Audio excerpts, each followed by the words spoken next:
தங்க காசு செப்பானது, வைரக்கல்லு உப்பானது. நல்ல உள்ளம் செஞ்சதெல்லாம் 4 பேருக்கு தப்பானது. உள்மேலே வாழைதான் பட்ட போதும், வாழை மேல் முள் வந்து தொட்ட போதும், எப்போதும் வாழைதான் காயமாகும். என்றாலும் இது என்ன நியாயமாகும்? என்னாத்தா அறியுமா? என் பாவம் புரியுமா? என்னாத்தா அறியுமா?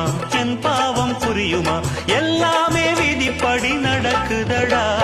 தாங்கல்லியே ஆத்தாவும் சொல்லுதான், தாங்கிக்கிட்டேன் இப்போ நான் கல்லுதான்.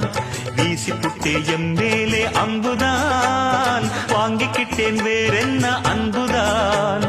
சாமி மேலே